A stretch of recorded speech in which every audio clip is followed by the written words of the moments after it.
जेवर विधायक ने जनपद के किसानों को मिलने वाले आबादी के भूखंडों का मुद्दा विधानसभा में उठाया। जेवर विधायक श्री धीरेन्द्र सिंह ने जनपद की तीनों ही प्राधिकरणों द्वारा अधिग्रहित की गई किसानों की जमीनों की एवज में मिलने वाले आबादी भूखंडों का मुद्दा आज उत्तर प्रदेश विधानसभा में उठाया। नियम 51 के तहत जेवर विधायक श्री धीरेन्द्र सिंह ने माननीय प्रधानमंत्री जी से पूछा कि वर्ष 2003 से लेकर 2009 तक किसानों की अधिग्रहित की गई जमीनों की एवज में किसानों के बच्चों के जीवन यापन हेतु उनके आबादी के भूखंड कब तक मिल जाएंगे। जेवर विधायक धीरेन्द्र सिंह ने विधानसभा में ये भी कहा कि किसानों की जमीनों पर बड़ी बड़ी इमारतें और उद्योग धंधे स्थापित हो चुके हैं, लेकिन उन्हें अभी तक आबादी के भूखंड नहीं मिल पाए हैं। क्योंकि मैंने ये कहा था कि काफी भूखंड अभी तक नहीं मिल पाए और इन्होंने इसका कोई चर्चा इसमें नहीं की है। इसका मतलब ये है कि वो सदन और सरकार को गुमराह करने का काम कर रहे हैं। देखिए, मेरी जमीन सन 2009 में गई थी और आज मेरा लड़का 15 साल हो गए तकरीबन।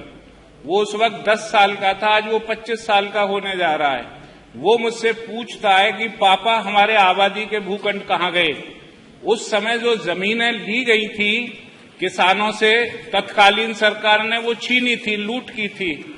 उसके बाद उन जमीनों पे बिल्डिंगें तो बन गई, लेकिन किसान के बच्चे को आज तक आबादी का प्लॉट नहीं मिला जो उसके जीवन यापन का जरिया बन सकता था। इसलिए मैं मंत्री जी से ये पूछना चाहता हूं कि आखिर आपने उद्योगों को जमीन दे दी, कॉमर्शियल आपने दे दी, बिल्डरों को आपने बांट दी, किसान जिनकी जमीनों पर ये विकास हो रहा है उनके बच्चों को आप कब तक दे पाएंगे, उनके आबादी के भूखंड? ये मैं सिर्फ पूछना चाहता हूं।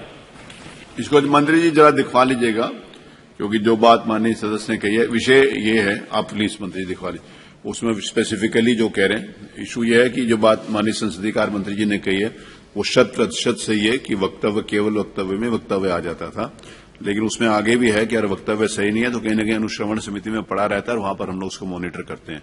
अगर यहीं उसका समाधान हो जाता तो फिर वहां आगे जाने की जरूरत नहीं होती। इसीलिए मैंने ये रिक्वेस्ट करी थी। इसको दिखवा लीजिएगा।